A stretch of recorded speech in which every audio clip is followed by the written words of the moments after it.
Breaking news. Israel Iran మధ్య యుద్ధంతో అంతర్జాతీయ ముడి చమురు ధరలు బగ్గుమన్నాయి. అంతర్జాతీయ మార్కెట్లో భారీగా క్రూడ్ ఆయిల్ ధరలు పెరుగుతున్న పరిస్థితి కనబడుతుంది. ఒక్కరోజే 13% క్రూడ్ ఆయిల్ ధరలు పెరిగాయి.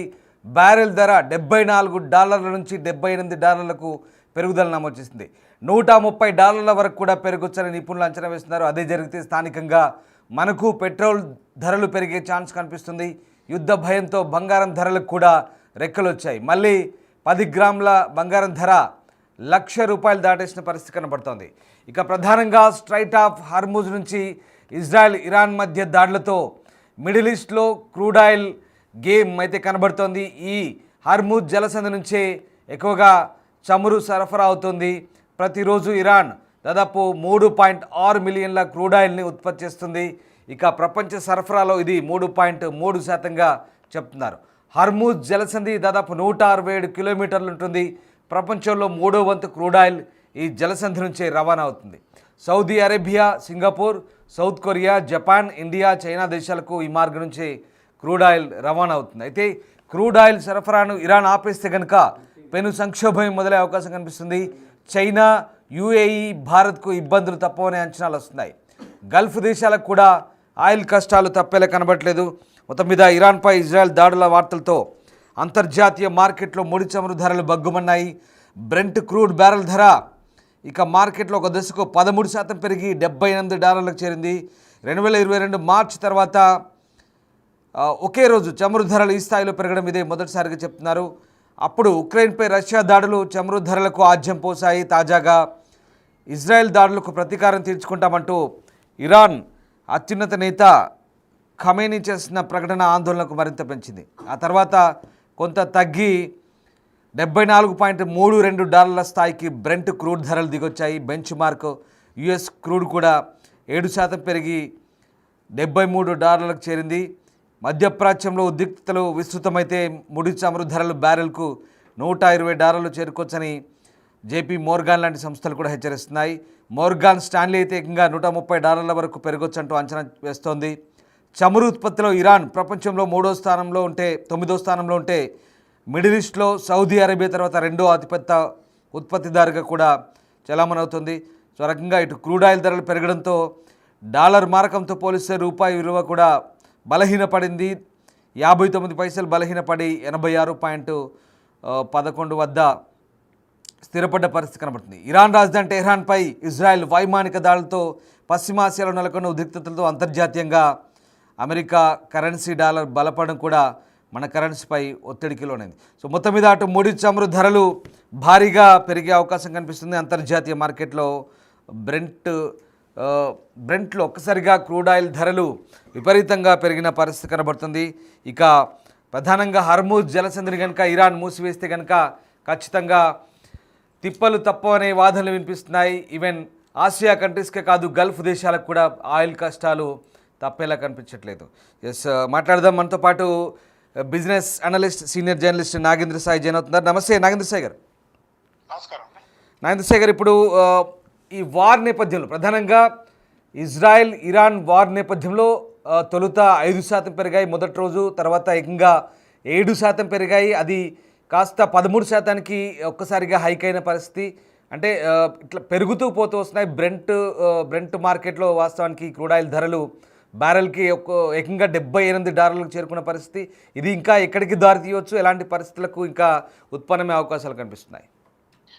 సో ఎకానమీ పరంగా అండి, ఎక్కడైనా సరే అన్సర్టనిటీ ఉంటే, ఎక్కడైనా వార్ లాంటి సినారియోస్ ఉంటే మార్కెట్స్ దాన్ని ఖచ్చితంగా నెగిటివ్ దీనిలో తీసుకుంటాయండి. ఎందుకంటే చాలా కాలం నుంచి, ఆల్మోస్ట్ ఒక 4 to 5 years నుంచి క్రూడ్ ఆయిల్ $60-65 మ్యాక్స్ అదే రేంజ్ లో ట్రేడ్ అవుతూ వస్తున్నాయి. బట్ ఎప్పుడైతే ఇంతసేపు మీరు చెప్పినట్టు ఇరాక్ ఈ యుద్ధ వాతావరణం అనేది ఒక్కసారిగా క్రూడ్ మీద ఇంపాక్ట్ చూపించింది. దాదాపు $70-75 వరకు మనం బ్రెంట్ క్రూడ్ ట్రేడ్ కావడం చూస్తున్నాం. బట్ ఈ సినారియో అనేది మేబీ అంటే ఇంతకుముందు మీరు అన్నట్టు జేపీ మోర్గాన్ కానీ ఇవన్నీ అంచనాలు ఎట్లా ఉంటాయంటే, సో ఈ వార్ ఇలాగే కొనసాగితే దీని ఇంపాక్ట్ ఓవరాల్ గా ఈ OPEC ప్లస్ దేశాల మీద కూడా ఉంటుంది. ప్లస్ ఇవన్నీ కూడా ఇంపాక్ట్ ఉండి ఇవన్నీ కొద్దిగా నీజర్ రియాక్షన్ అంటారండి. అంటే ఇలాంటి సినారియోస్ గతంలో కూడా అనేక సందర్భాల్లో క్రూడ్ లో చూసాము. కొద్ది రోజుల పాటు ఇలాంటి సినారియో ఉండొచ్చు, కానీ మేబీ $100 పైన ఆర్ఎల్స్ $130 పైన సస్టైన్ అవుతుంది అనేది నేను అనుకోవట్లేదు. ఎందుకంటే మేబీ ఈ నీజర్క్ రియాక్షన్ కొద్ది రోజుల పాటు మేబీ $80 $85 దాకా వెళ్ళే అవకాశం ఉంటుంది. కానీ క్రూడ్ ఆ పైన సస్టైన్ అవడం, ఆ పైన ఇదే స్థాయిలో ధరలు ఉండడం అనేది చాలా కష్టం అండి. మళ్ళీ మోస్ట్లీ మై స్ట్రాంగ్ అజంప్షన్ $65-70 దగ్గర క్రూడ్ వచ్చే అవకాశాలు చాలా స్పష్టంగా ఉన్నాయండి. అంటే ఇక్కడ ఒక హర్మూజ్ జలసంధిని చాలా కీలకంగా చెప్తున్నారు. అంటే ఇక్కడ పర్షియన్ గల్ఫ్ కావచ్చు, ఒమన్ గల్ఫ్ కావచ్చు, అరేబియా దేశాలకు కనెక్టివిటీ ఉంటుంది. సో దాంట్లో మేజర్ పార్ట్ ఇరాన్ ఉంటుంది. కాబట్టి ఇరాన్ కనుక స్ట్రైట్ ఆఫ్ హర్మూజ్ని కనుక క్లోజ్ చేసే పరిస్థితులు ఉంటే ముఖ్యంగా ఆసియా దేశాలకు ప్రధానంగా ఈ కొంత ఇబ్బంది ఉండొచ్చా చమురు రవాణాకు సంబంధించి, కానీ ఈ తద్వారా మనకు రేట్లు ఏమైనా పెరగొచ్చు అనుకోవచ్చా? సో ఓవరాల్ గా ఇంటర్నేషనల్ మార్కెట్స్ లో ప్రైజెస్ అయితే ఖచ్చితంగా ఇంపాక్ట్ ఉంటుందండి కొద్ది రోజుల పాటు. కాకపోతే మనం పూర్తిగా వాళ్ళ మీద ఇంపోర్ట్ ఎందుకంటే మనం చాలా కాలం నుంచి అటు సౌదీ అరేబియా నుంచి కానీ రష్యా నుంచి కానీ క్రూడ్ ని మనం పర్చేస్ చేసుకుంటూ వస్తున్నాము. అండ్ ఈవెన్ యుఎస్ నుంచి కూడా మనకు రష్యాతో ఎప్పుడైతే మనం శాంక్షన్స్ విధించారో యుక్రెయిన్ నేపథ్యంలో రష్యా నుంచి మనం క్రూడ్ ఆయిల్ దిగుమతి చేసుకునేది కొద్దిగా తగ్గింది. అండ్ ఇప్పుడు మెజారిటీ యుఎస్ నుంచి కూడా మనం క్రూడ్ ఆయిల్ ని పెద్ద ఎత్తున దిగుమతి చేసుకుంటున్నాము. సో ప్రైజింగ్ పాయింట్ ఆఫ్ వ్యూలో ఇవన్నీ కూడా ఫార్వర్డ్ ట్రేడ్స్, ఫార్వర్డ్ అగ్రిమెంట్స్ మనం కుదుర్చుకుని ఉంటాం. కాబట్టి ఇవన్నీ అట్లీస్ట్ 3 months 6 months ముందు ఫార్వర్డ్ అగ్రిమెంట్స్ మన ఫ్యూచర్స్ లో కొనుగోలు చేసి ఉంటుంది. కాబట్టి ఇమ్మీడియట్ గా ఈ ఇంపాక్ట్ అనేది ఎకానమీ మీద అండ్ మార్కెట్స్ మీద ఇంపాక్ట్ ఉంటుంది. బట్ ఓవరాల్ గా ఈ వార్ సినారియో అనేది, ఈ ఇరాన్ ఇంపాక్ట్ అనేది మేజర్ మన మార్కెట్ మీద పూర్తి స్థాయి ఎక్కువ కాలం పాటు కొనసాగే అవకాశాలు తక్కువ అండి. ఎందుకంటే మనకు మేజర్ గా సౌదీ అరేబియా నుంచి, ఇంతకుముందు చెప్పినట్టు యుఎస్ నుంచి, రష్యా నుంచి మనం మేజర్ గా దిగుమతులు చేసుకుంటాం. ఇప్పటి వరకు నేను చూస్తున్న దాని ప్రకారం ఇంపోర్ట్స్ పాయింట్ ఆఫ్ వ్యూలో 0.63 బిలియన్స్ మాత్రం మనం అంటే other than that crude imports point of వ్యూలో 0.63 బిలియన్ మాత్రమే మనం చేస్తున్నాం. ఎక్స్పోర్ట్స్ పాయింట్ ఆఫ్ వ్యూలో మనం ఎక్కువగా ఉన్నాం కాబట్టి అంతగా మేజర్ గా పానిక్ అవ్వాల్సిన అవసరం లేదేమో అని నాకు అనిపిస్తుందండి. నాగేంద్ర గారు, ఇక్కడ ఆయిల్ మార్కెటింగ్ కంపెనీల షేర్లు, ఓఎంసీల షేర్లు కూడా తీవ్ర ఒత్తిడికి గురయ్యాయి. ఒక రకంగా మొన్న బ్లాక్ ఫ్రైడేగా కూడా మారిన పరిస్థితి. సరే, అండ్ మోరోవర్ ఇప్పుడు ఇన్వెస్టర్స్ ఈ రిస్క్ సెంటిమెంట్ పెరిగిన నేపథ్యంలో కాస్త బంగారం వైపు మళ్ళుతున్నారా? బంగారం ధరలు కూడా మళ్ళీ రెక్కలు వస్తున్నాయి, 1,00,000కు దాటింది. అంతర్జాతీయ మార్కెట్లో ఔన్స్ బంగారం ధర కూడా పెరుగుతుండగా కనిపిస్తోంది. సో ఈ యుద్ధం, అనూహ్య పరిణామాలు ఇవన్నీ కూడా ఇటు బంగారం పెరుగుదల, చమురు ధరల పెరుగుదల, ఇదంతా కూడా ఒకసారి అనాలిసిస్ చేస్తే కనుక దీని పర్యవసానాలు ఎలా ఉండబోతున్నాయి ఇంకా?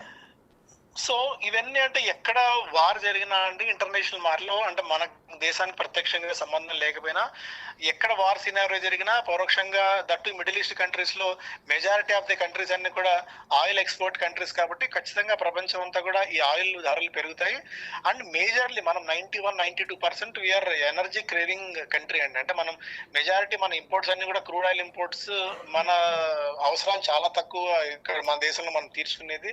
మెజారిటీ 90% పైగా మనం దిగుమతి చేసుకుంటాం. కాబట్టి ఎప్పుడైతే క్రూడ్ ఆయిల్ ధరలు భారీగా పెరుగుతాయి, అంటే ఎంతకాలం మనం $60-65 అన్న ఆ స్వీట్ స్పాట్ ని మనం ఎంజాయ్ చేస్తూ వచ్చాం. ఇప్పుడు ఈ $10 వరకు పెరగడం అనేది ఖచ్చితంగా మన మార్కెట్స్ మీద ఇంపాక్ట్ అయితే ఉంటుంది.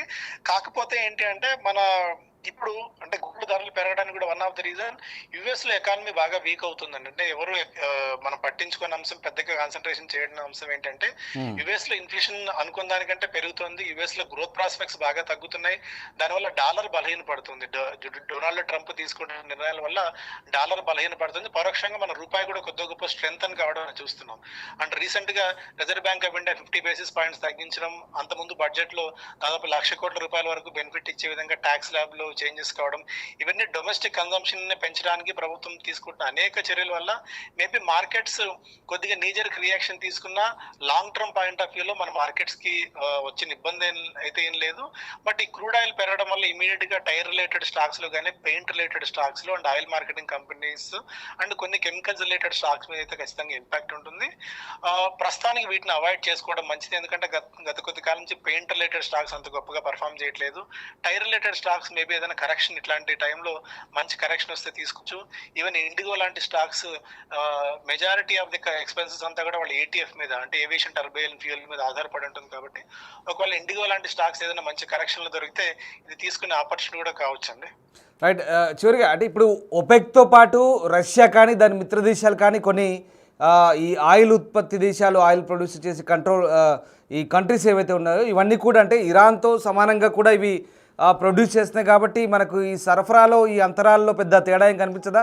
ఫ్యూచర్లో అంత ఇబ్బంది ఉండకపోవచ్చా? సో ఇమీడియట్ గా అంటే ఇది మనం కేవలం ఒక కంట్రీతో ఇటు అంటే ఫార్వర్డ్ ట్రేడ్స్ కానీ డీల్స్ కానీ మనం పెట్టుకోము.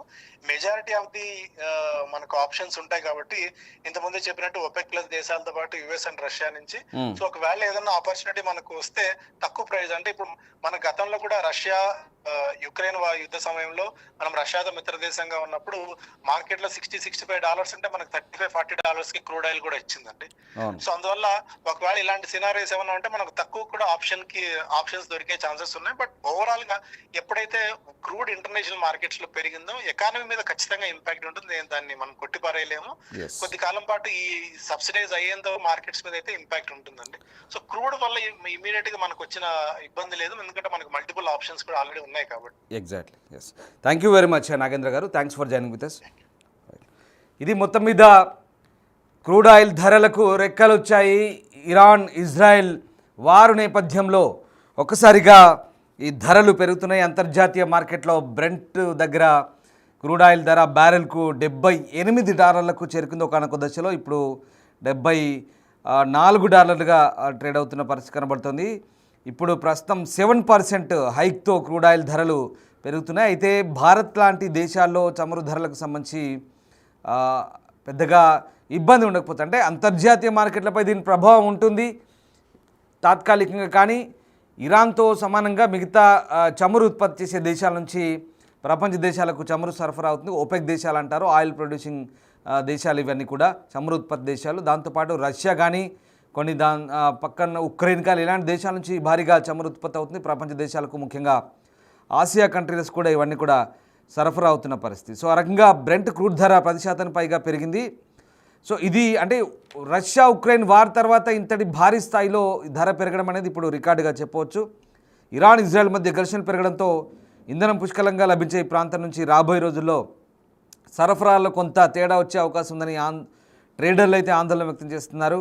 సో ఆ రకంగా ఇక చమురు ధరలు తొలుత భారీగా పెరిగిన తర్వాత కాస్త తగ్గాయి. కానీ ఇక వాస్తవానికి గురువారం నాడు ముగింపు ధరతో పోలిస్తే 9% వరకు గరిష్టంగానే క్రూడ్ ధరలు ఉన్నాయి.